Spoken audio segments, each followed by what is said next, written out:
Bonsoir, bonsoir, bonjour, c'est RD Congo Bassango Télévision. Comme toujours avant de commencer notre émission, nous disons merci à Dieu. Nous disons merci à nos chers abonnés et téléspectateurs qui nous suivent partout dans le monde en RDC. Bande Konanga, soyez les bienvenus. Alors, une chers téléspectateurs, Bande Ko RDC ba Pesiba rebelle 1-23 n'a yé armée rwandaise ultimatum.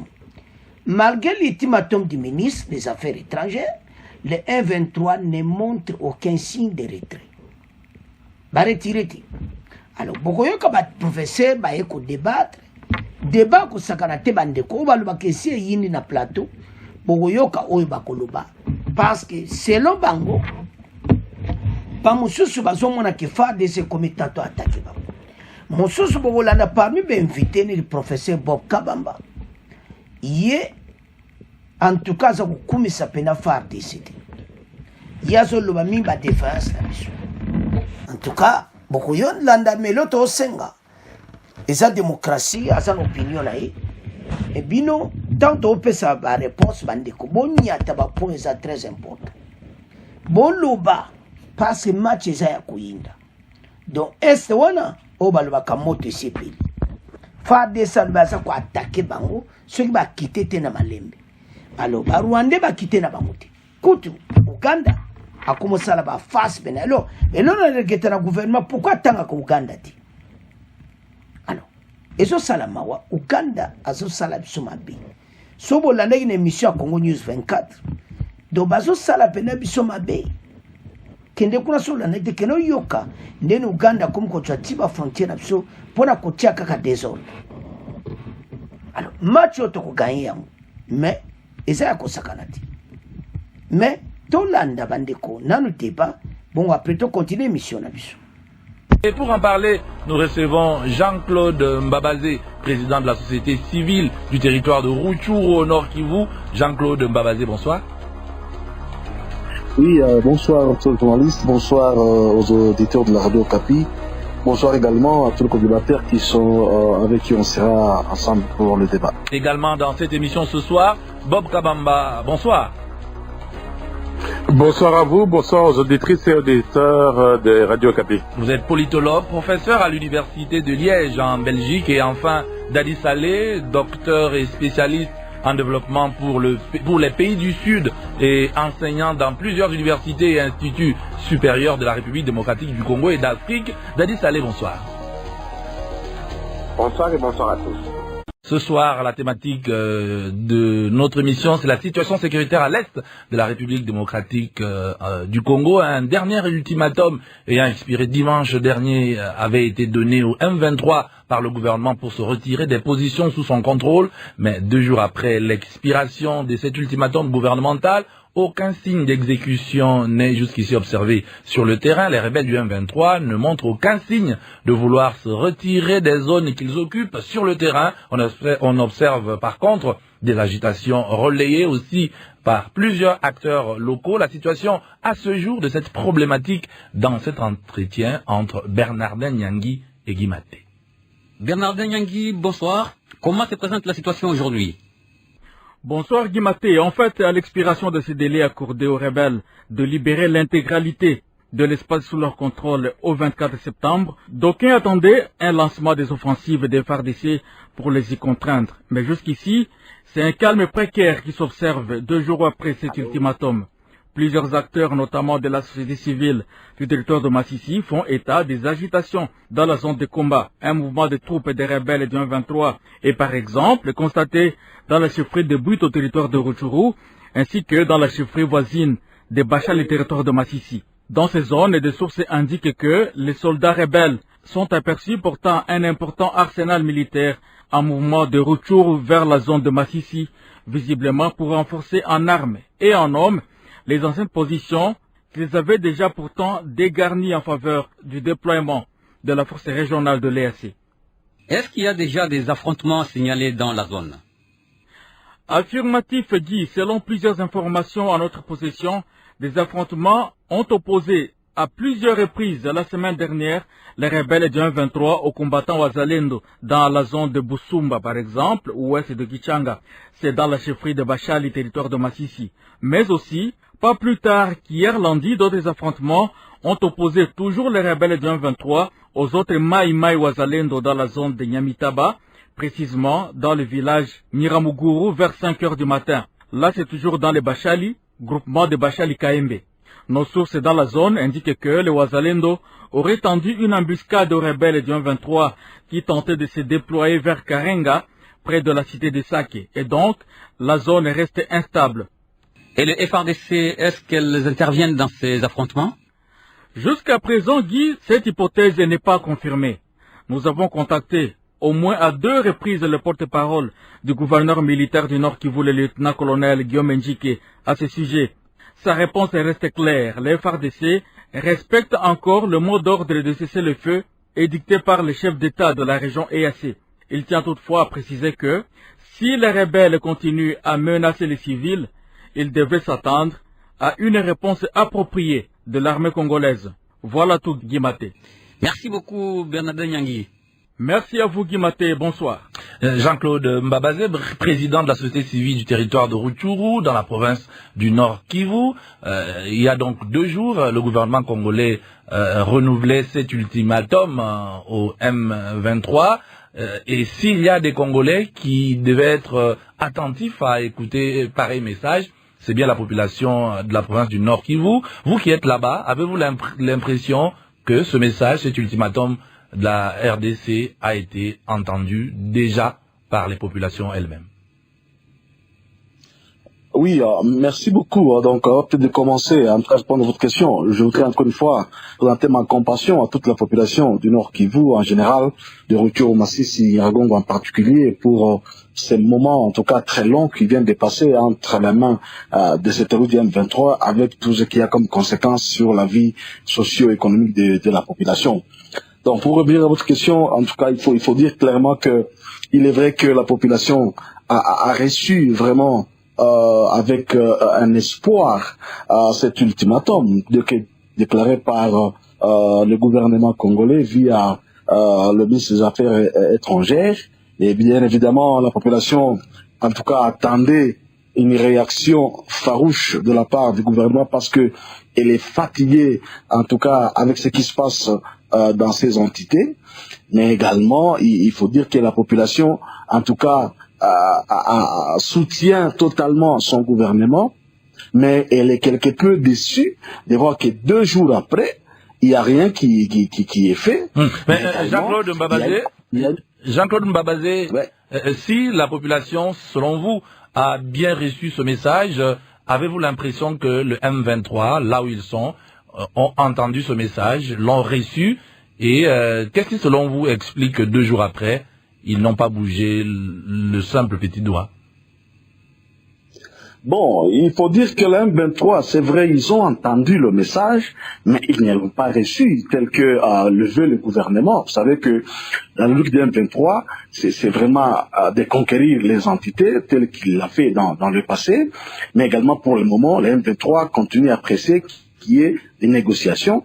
Vous avez suivi vous-même ce qu'a dit Bertrand Bisimon la semaine passée, où il dit clairement que pour eux, ils attendent des négociations. Dans le cas contraire, l'M23 se prépare à une guerre très importante. Donc, il faut dire que le message était très fort, de telle sorte que même au rang du M23, il y a eu beaucoup d'agitation au cours de la semaine passée, non seulement par la sortie de Bertrand Bisimon, par ce qu'il a dit, mais aussi on a assisté à plusieurs meetings organisés dans le territoire sous contrôle du M23, notamment à Kiwanja, à Rubare, à Kabaya, à Ntamugenga, un peu partout, où les autorités du M23 sont en train de sensibiliser la population à adhérer à leur vision, parce qu'ils ont compris que la population vraiment a très bien reçu le message du gouvernement et attendait les frappes du gouvernement. Alors il fallait passer à l'étape de sensibilisation de la population pour qu'elle puisse vraiment avoir cette approbation. Mais au-delà même de ces meetings, il faut comprendre que l'agitation va au-delà, jusqu'à ce qu'aujourd'hui l'M23 a commencé à délocaliser même certains quartiers généraux notamment par peur de frappe, parce que l'M23 s'attendait vraiment qu'il va être frappé. Je peux vous dire aujourd'hui que comme le QG de Tchanzu a été déplacé vers Oginga, ils sont présentement à Rutshuru, parce que tous les officiers militaires sont à Rutshuru. Il y en a d'autres qui sont du côté de Ndondi, Gatovu dans le Rugari. Il y en a d'autres qui sont du côté de Gikeri dans le Nyiragongo. D'autres sont à Bouiza et même à Mulimbi dans la chefferie de Bwito. On a cité même des grands officiers, notamment comme Zenze qui vient de Bwito, de Bouiza. Donc bref, il faut dire qu'il y a vraiment cette agitation qui en tout cas a donné un B3 encore le moment de revoir encore un peu sa stratégie et de quitter même des zones où ils pensent qu'ils peuvent être la cible et aller s'installer au centre de la population. Parce que ce qu'on a suivi même dans leur meeting, ils ont dit clairement que si le gouvernement va frapper, il ne va pas frapper dans la population. C'est comme ça qu'il veut s'installer au centre de la population pour qu'ils prennent la population comme des boucliers. Mais au-delà de ça, bien sûr, comme je vous dis, ils ont maintenant renforcé. C'est vraiment cette agitation-là. Ils ont renforcé partout, c'est sur toutes les lignes de front, vers Kibumba, donc vers Tongo, vers Bouiza, du côté vers Kiloliwe, où il y a eu même des affrontements, tel que venait de le dire votre collègue journaliste. Donc bref, il y a vraiment cette agitation au sein d'M23 et nous pensons que ce message du gouvernement ne devait pas rester seulement un message, mais il faut qu'il y ait des actions qui suivent parce que aujourd'hui c'est vraiment un moment favorable pour frapper l'M23, d'autant plus que toute la population entière est derrière son armée et donc c'est vraiment un moment favorable pour que l'on quitte l'état de parole pour passer à l'action. Jean-Claude Mbabazé, président de la société civile du territoire de Rutshuru dans la province du Nord Kivu. Vous avez entendu l'observation de notre collègue qui nous a fait le compte rendu tout à l'heure. Il dit que selon les informations qu'il a, à part le déploiement de vendredi dernier de notre armée de la République démocratique du Congo, d'autres mouvements soit d'avancer vers le M23 ou de l'encercler ne sont pas vus pour le moment. Est-ce que vous le confirmez? Et est-ce que, si vous confirmez, vous comprenez que l'armée n'est pas déployée vers le M23 pour frapper, comme on aurait pu s'attendre, ou bien vous ne comprenez vraiment pas que, comme vous le disiez un peu tantôt, l'armée de la RDC ne soit pas passée à l'attaque aussitôt? Oui, nous ne comprenons pas exactement comme vous venez de le dire, parce que du moment que la M23 s'active pour non seulement aller vers les lignes de front, mais aussi réoccuper les quelques localités qu'il avait cédées d'une façon bien sûr masquée, c'est notamment la colline de Nyundo qui vient de réoccupé dans le territoire de Nyagongo, même le bureau du territoire vient d'être réoccupé et d'autres quartiers où ils avaient quitté et qui s'y veillaient bien sûr de loin, mais ils viennent encore d'apparaître physiquement pour dire que là il y a vraiment une organisation. Mais de notre côté, nous aussi on attendait voir quand même les déploiements, on attendait voir les troupes, on attendait voir le matériel et surtout que c'était déjà annoncé par le ministre et que donc c'était vraiment l'occasion. Nous on s'attendait que déjà aujourd'hui on allait déjà vivre en tout cas des frappes sérieuses qui permettraient à ce que c'est un terroriste de M23 soit défait totalement et permettre à nos populations de regagner leurs habitations habituelles. Elles ont fait. D'accord. Oui, donc nous on voit que la situation elle est encore habituelle, il n'y a rien vraiment de nouveau du côté des FARDC. Merci Jean-Claude Mbabazé, président de la société civile du territoire de Rutshuru au Nord Kivu. Nous restons avec vous dans ces débats. Bob Kabamba, politologue, professeur à l'université de Liège en Belgique. Professeur, comment analyser ce message, cet ultimatum de la République démocratique du Congo, mais aussi cette inaction à passer à l'offensive comme on aurait pu s'y attendre ou comme on pensait l'avoir compris? Oui, merci pour la question. C'est qu'il faut bien se remettre dans le contexte. C'est-à-dire ici, on arrive à ce qu'on appelle une escalade verbale. L'escalade verbale qui n'est pas suivie de ce qu'on appelle une escalade militaire. En gros, c'est que de plus en plus, il y a une tension liée aux élections de 2023 en décembre. Ces élections doivent véritablement avoir lieu. Mais comment aller aux élections sans que Rutshuru, Masisi et d'autres zones de Nyiragongo pourraient ne pas participer au scrutin parce que, comme on l'a suivi, il n'y a pas eu d'enrôlement dans ces zones-là. Et il est impératif par rapport à un gouvernement responsable de pouvoir dire que non, de toute façon, il faut que nous récupérions ce que nous considérons comme un droit qui est légitime, un droit du gouvernement congolais, de pouvoir arriver à ce que tous les Congolais arrivent à voter. Ça, s'il y a cet impératif-là, parce qu'il y a aussi, ne pas oublier tout le contexte politique. Le politique au niveau du Parlement, au niveau de tous les députés au niveau national, surtout ceux de l'Est et du Nord Kivu, qui se rendent bien compte, surtout ceux qui sont de Rutshuru, Masisi et compagnie, se rendent bien compte que s'il n'y a pas d'élection, ils ne pourront pas pouvoir siéger au Parlement. Et cette tension veut que le gouvernement puisse répondre à ces demandes des populations qui sont là et qui demandent de pouvoir arriver à accomplir leur vote. Et d'où le message du gouvernement congolais de pouvoir véritablement essayer de lancer cette offensive. Mais ce qu'il faut bien comprendre aussi du côté du M23, c'est qu'ils s'y attendaient par rapport à cette offensive annoncée, du fait qu'ils ont eu pendant tout un temps le temps de pouvoir bien se réarmer, bien se former, bien recruter, bien ce qu'on appelle consolider leur position, et qu'on risque d'arriver à ce qu'on appelle la mer des batailles. C'est-à-dire où l'offensive armée congolaise réussit, si l'armée congolaise échoue à pouvoir arriver à déloger le M23, je vous laisse imaginer les conséquences. L'impression que ça donne, en analysant de manière froide, c'est que nous assistons à une espèce de poker en disant oui, on y va, on va les déloger, mais les déloger, est-ce que vous avez les déloger, les M23 avec l'armée congolaise, est-ce que les M23 vont se laisser, et en sachant très très bien que la M23 n'a pas le soutien que du Rwanda, a aussi le soutien de l'Ouganda. Est-ce que l'Ouganda et le Rwanda vont accepter que les FARDC arrivent à avoir une victoire ou pas, etc. Donc je doute très fort par rapport aux enjeux qui sont en train de se dessiner, par rapport à tout ce qui est en train de se dessiner, et par rapport aux enjeux liés non seulement au contexte politique rwandais, mais aussi au contexte politique ougandais, qui vont accepter calmement un M23 qui est un outil pour eux en termes de pèse, en termes de poids par rapport à leurs propres revendications, d'arriver à ce que ça soit éradiqué. Là, on va arriver à le voir.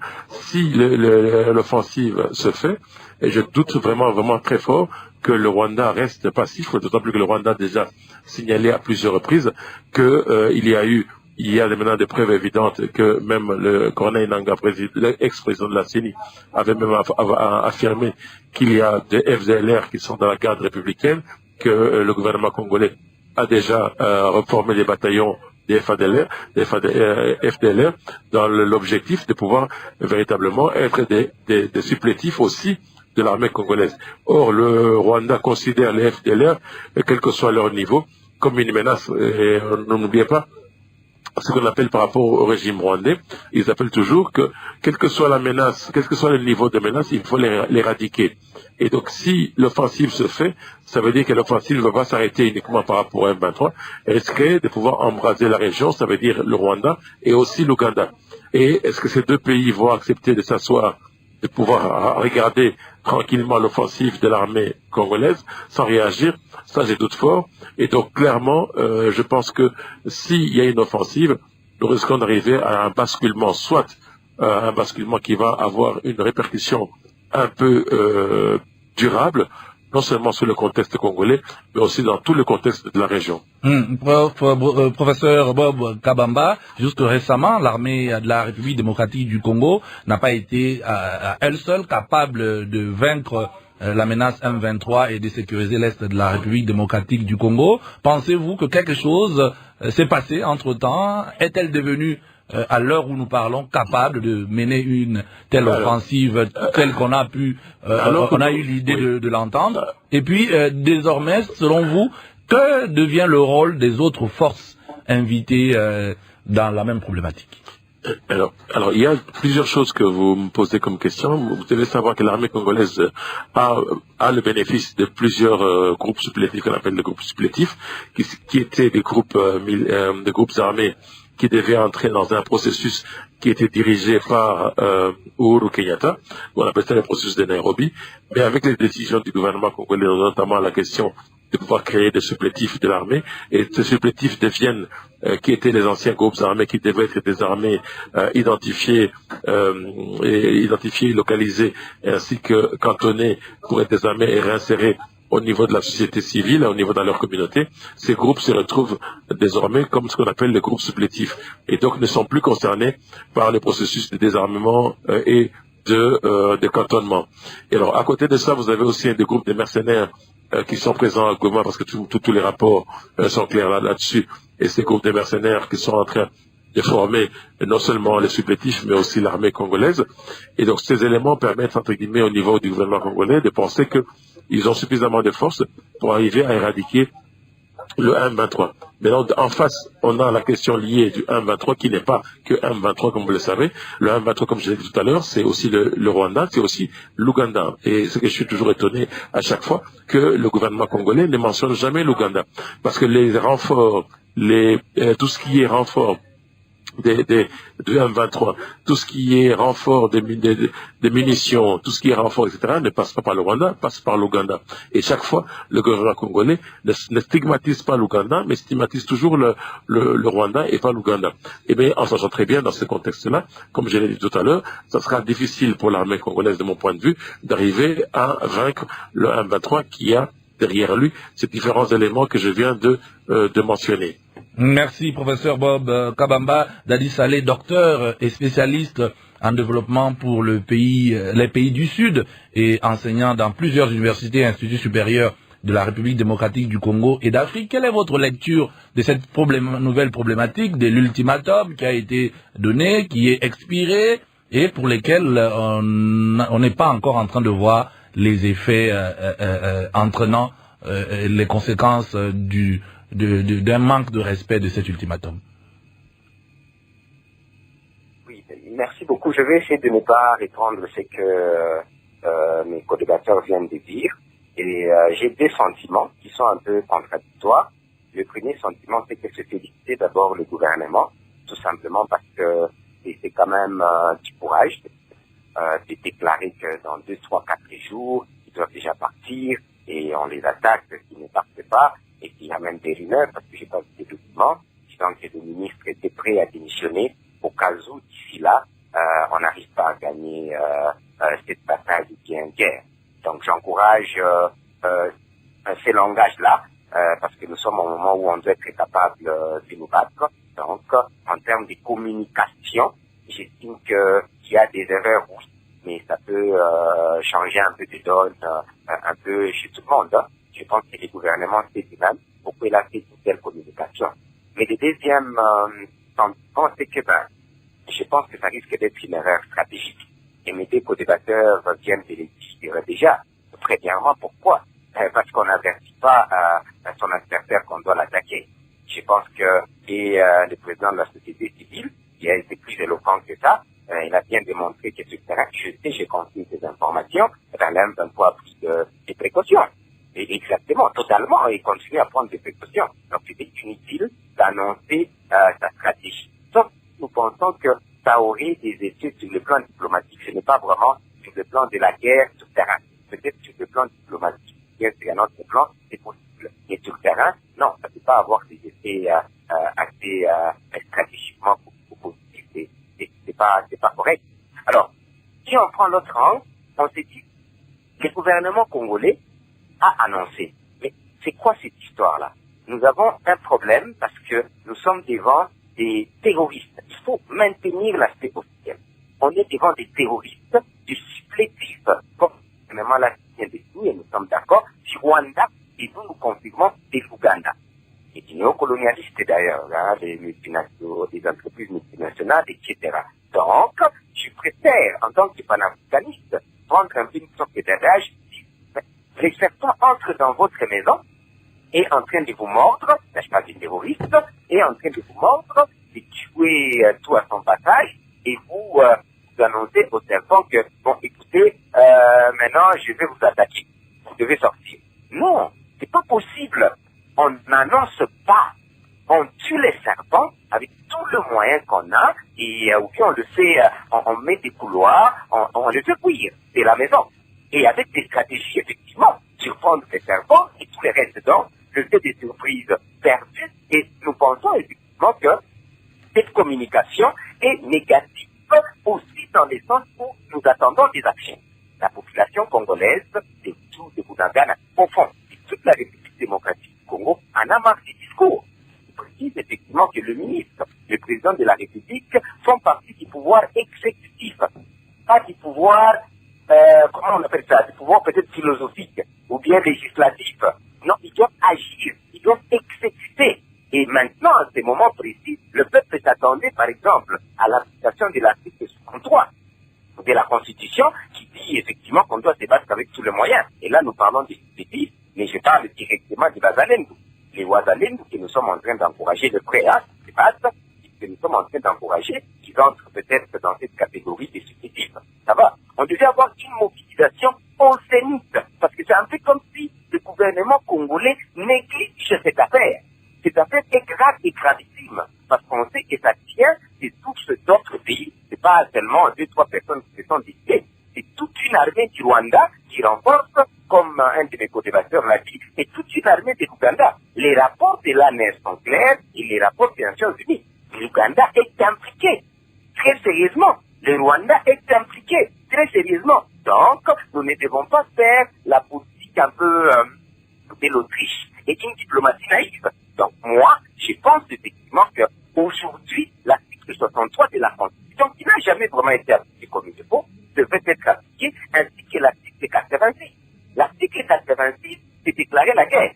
Déclarer la guerre, c'est-à-dire quoi? Comme nous acceptons que le 1-23 sont dispositifs du Rwanda, au moins pour les gouvernements, et nous disons de l'Ouganda, donc nous connaissons le pays qui nous attaque.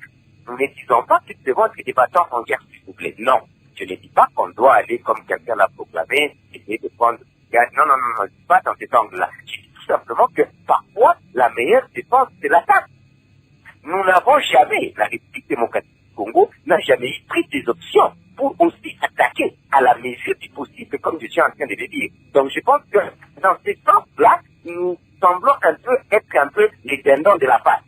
David, professeur Dadi Saleh, docteur et spécialiste en développement pour les pays du Sud et enseignant dans plusieurs universités et instituts supérieurs de la République démocratique du Congo et d'Afrique. Jusqu'ici, officiellement, la RDC n'a pas encore pris congé de nombreuses forces étrangères qui sont sur son sol, venues, entre autres, pour l'aider à apporter la sécurité à l'est de la République démocratique du Congo. Mais lorsque la RDC prend une décision comme celle de donner un ultimatum aux groupes armés, les M23, puisqu'il faut les mentionner, est-ce que ça signifie que la République démocratique du Congo, même si elle n'a pas encore officiellement congédié ses amis forces étrangères qui sont venus l'aider, est-ce que ça signifie qu'elle va ou qu'elle pourrait prendre l'option de s'en débarrasser dans les prochains jours et lancer ses propres offensives toute seule avec sa propre armée?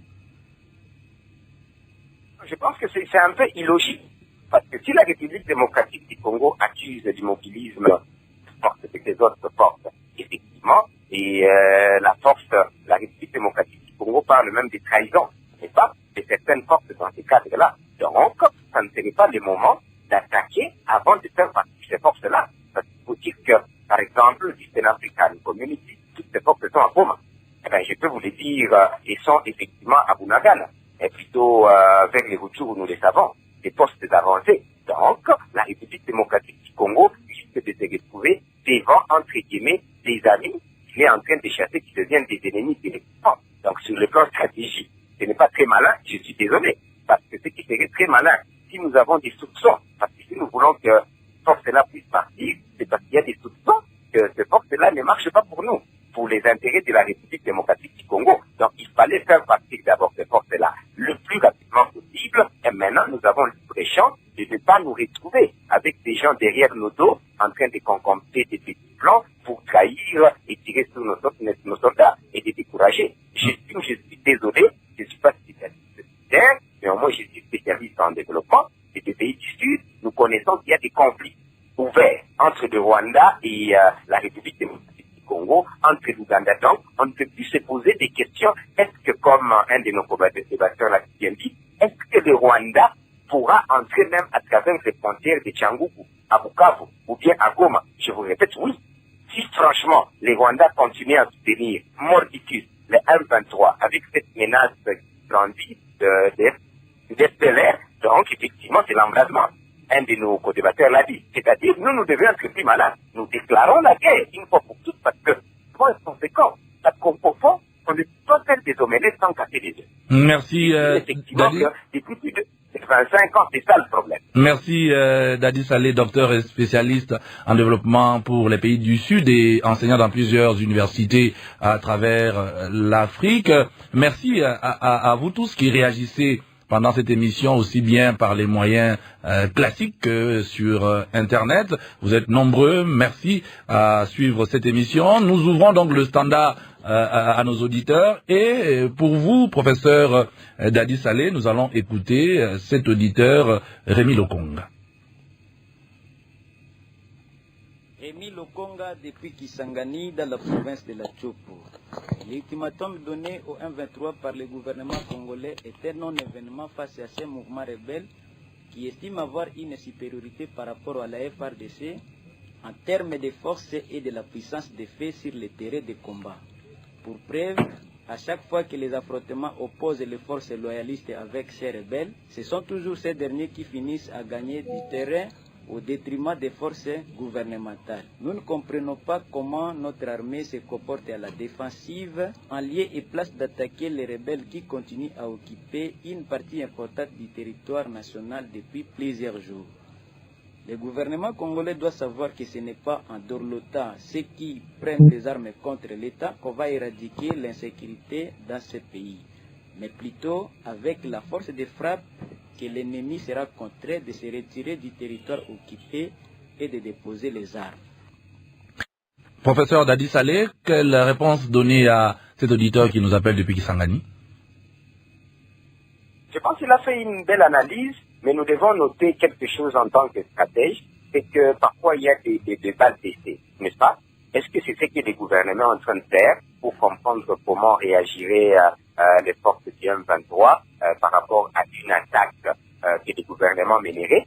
Peut-être que nous n'avons pas des renseignements assez réels sur les événements, ce qui fait que le gouvernement et l'armée peuvent quand même faire ce genre de balles d'essai. Ça peut aussi se faire. Donc, je ne suis pas dans le secret du président de la République qui est les seuls peut-être à connaître ce qui se passe, mais nous pensons effectivement que l'annoncer déjà est une bonne chose, mais le faire, c'est la meilleure des choses.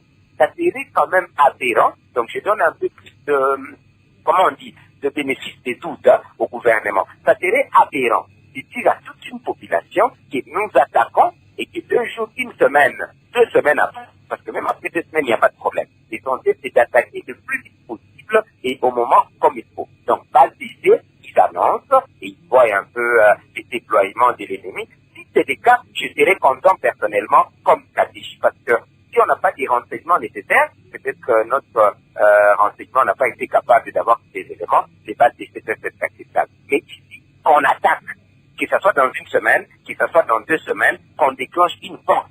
L'essentiel, c'est ce que nous venons de dire, c'est que nous ne voyons pas des mouvements. Un exemple. Normalement, l'article 63 devait permettre à ce que, comme on n'aura pas peut-être la unité, que même les jeunes puissent défendre les villes, par exemple, les Goma, avec certaines unités, et d'autres villes, etc. Mais c'est toute cette organisation-là. Donc, nous ne nous organisons pas assez. Nous parlons plus sans vraiment avoir une situation sur le terrain, où tout le monde, à Goma, il y a des mouvements effectivement avec la 63 où les gens se préparent. Je pense que là, les Rwandais et les M23 tirent demain. Mais malheureusement, nous sommes à Goma, je suis là à Goma, on ne voit pas ces mouvements-là.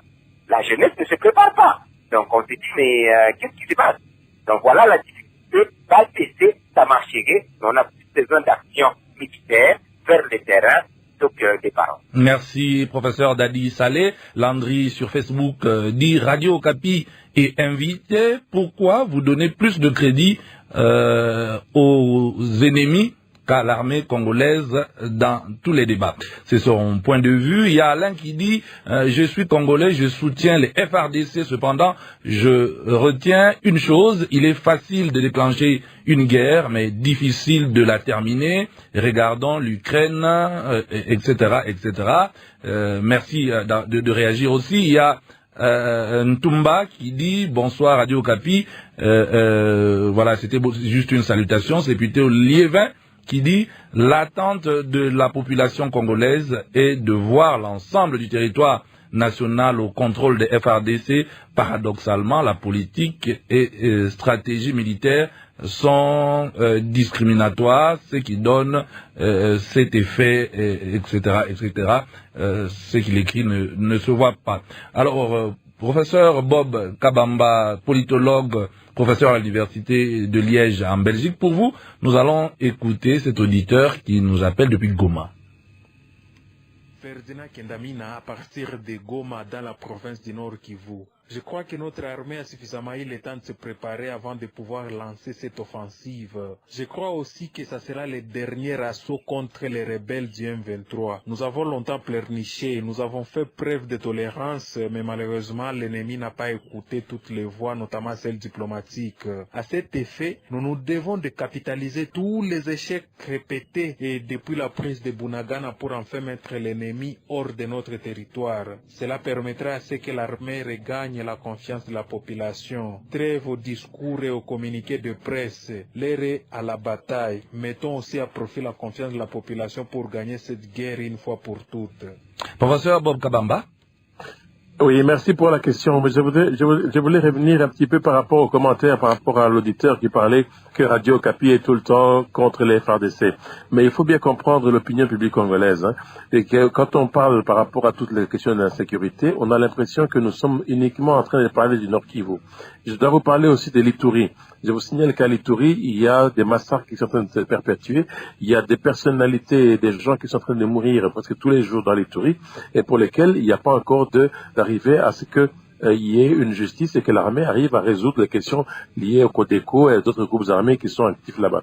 Je dois parler aussi du Sud Kivu, où aussi il y a quand même toute une insécurité dans le Sud Kivu, où aussi dans les hauts plateaux de Minembwe, etc., à Fizi, dans les hauts plateaux au niveau de Uvira, etc., pour lesquels, et même Mwenga, pour lesquels l'armée n'arrive pas toujours à résoudre les questions d'insécurité qu'il y a.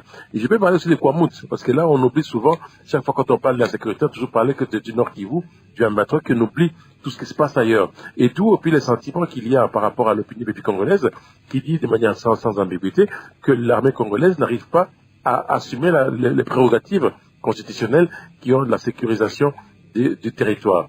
Alors, la question est la suivante. Est-ce que l'armée congolaise est suffisamment armée par rapport maintenant à l'auditeur de Goma pour pouvoir faire la guerre? Je pense que l'armée congolaise doit se réformer. Elle n'est pas encore suffisamment réformée pour arriver à ce qu'elle réponde aux attentes de la population, puisqu'à chaque fois qu'il y a eu des offensives, et plusieurs autres auditeurs l'ont bien souligné, en disant qu'à chaque offensive, l'armée congolaise non pas ne gagne pas, mais plutôt perd du terrain à chaque fois. Mais maintenant, ici, on annonce une offensive qui va résoudre le problème de manière définitive. Si on n'arrive pas à résoudre ce problème de manière définitive, qu'est-ce que l'opinion publique congolaise va dire? Va sincèrement dire que l'armée congolaise n'est pas en mesure d'assumer la sécurité des populations congolaises, la sécurité des biens et sécuriser aussi la frontière, les frontières pour lesquelles ce sont des missions régaliennes de l'armée congolaise. Alors ce n'est pas que Radio Okapi est tout le temps contre l'armée, mais Radio Okapi, de mon point de vue, ne fait que relayer ce qui se passe sur le terrain.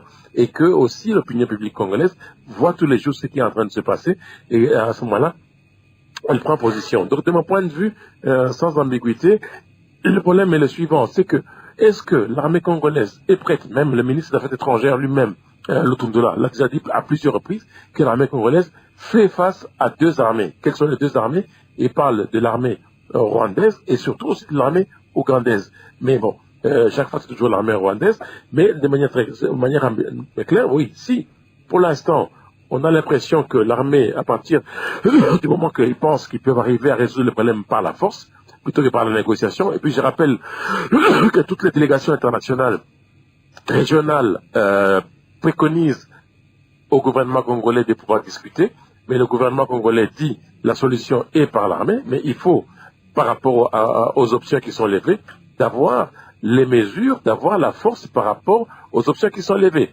Et lorsqu'on n'arrive pas à résoudre par rapport aux options qui sont levées, alors ne commencez pas à stigmatiser l'opinion publique congolaise qui trouve que l'armée congolaise n'arrive pas à résoudre les problèmes de sécurité. Et donc voilà un petit peu ce que je voulais dire par rapport aux différentes remarques qui viennent d'être données. Merci professeur. Vous, Jaridi, on attend la démission du ministre Lutundula. Pourquoi tout ce qu'il promettent, c'est difficile de le respecter. Comment la population va les prendre au sérieux? Un autre, c'est Moses qui dit le gouvernement congolais travaille pour le M23 parce qu'il donne le temps de s'organiser et de reculer. Et Rodrigue qui dit tous les processus, je suis en train de lire comment il écrit, ont déjà échoué. Il est temps de compter sur notre propre force. Nous avons une armée capable d'en découdre avec eux. Nous allons retourner du côté de Jean-Claude Mbabazé, président de la société civile du territoire de Rutshuru dans la province du Nord Kivu. Et pour vous, Jean-Claude Mbabazé, ce dernier auditeur qui nous appelle depuis Chabunda. Maître David Massandi Chabani, depuis Chabunda au Sud Kivu.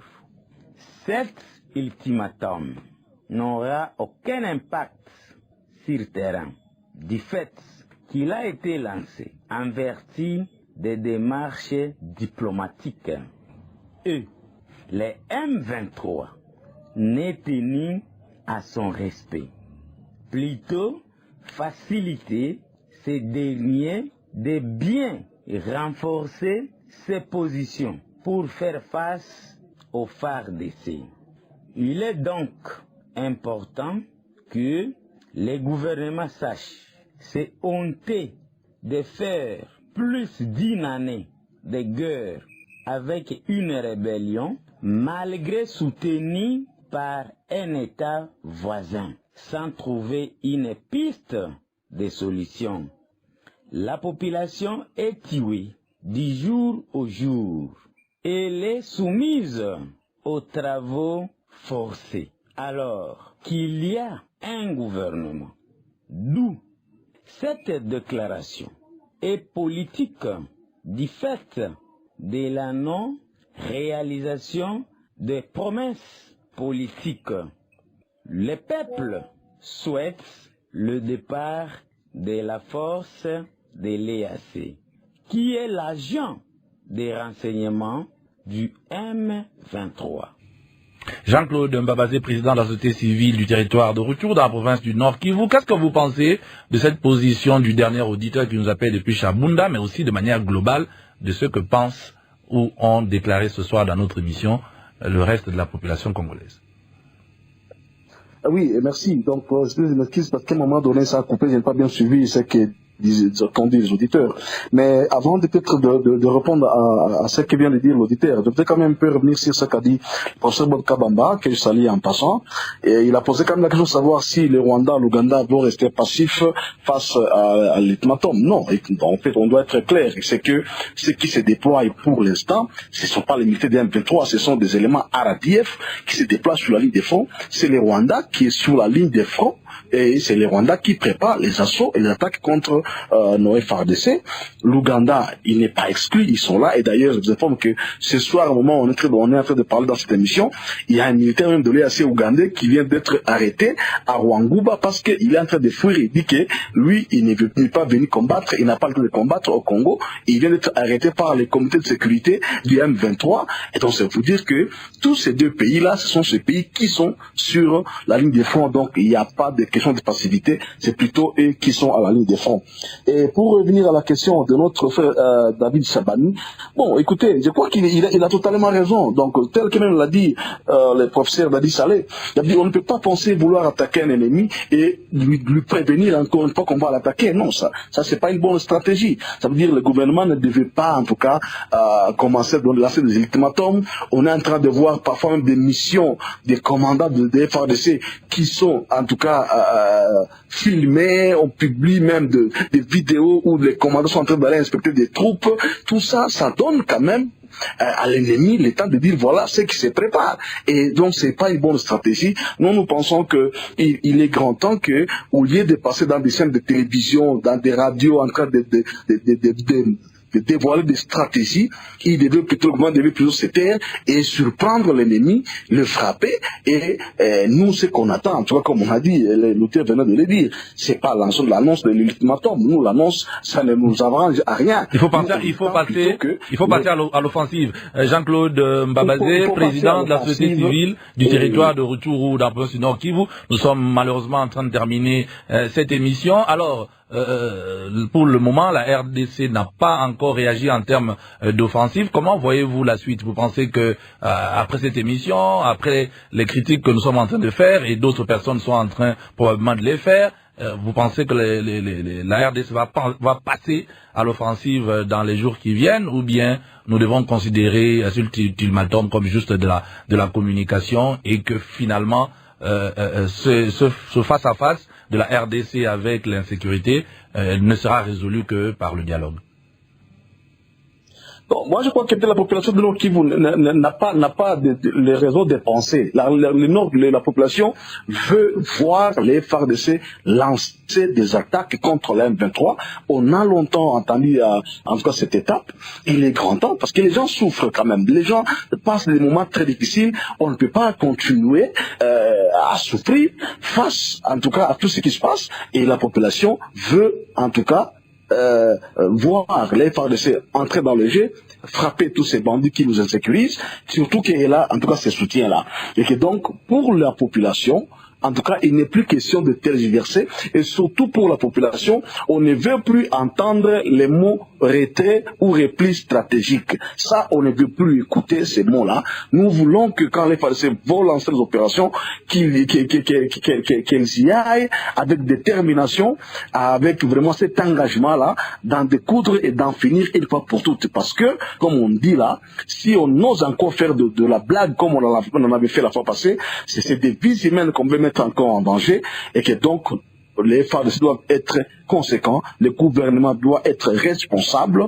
Rutshuru, c'est une partie du Congo, il a aussi droit d'être sécurisé par les FARDC, et il est grand temps que, en tout cas, l'esclavagisme qui subit nos populations soit mis de côté, et que les populations aussi puissent bénéficier de la paix et de la tranquillité, de la protection de l'État. Merci Jean-Claude Mbabazé. Bob Kabamba, politologue, professeur à l'Université de Liège en Belgique.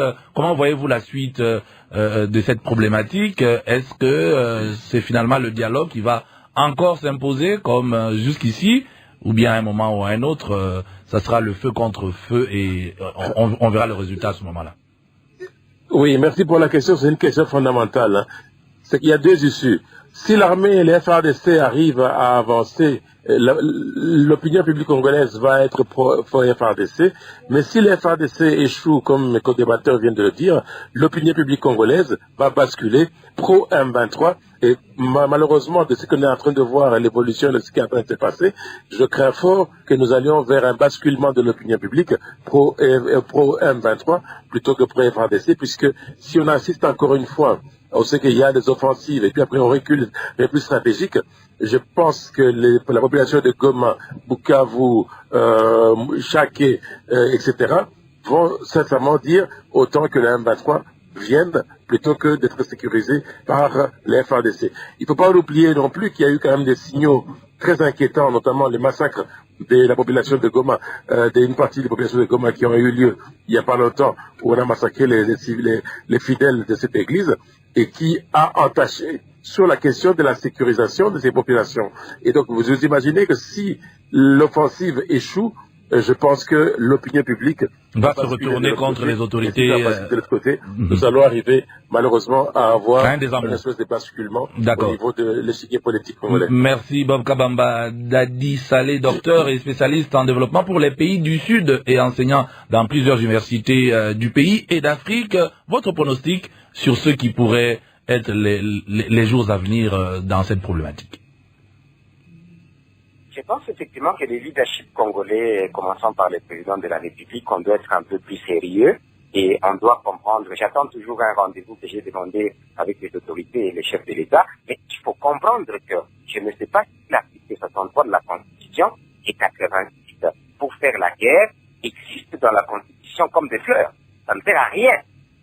Quand est-ce qu'on appliquera sérieusement ces articles-là?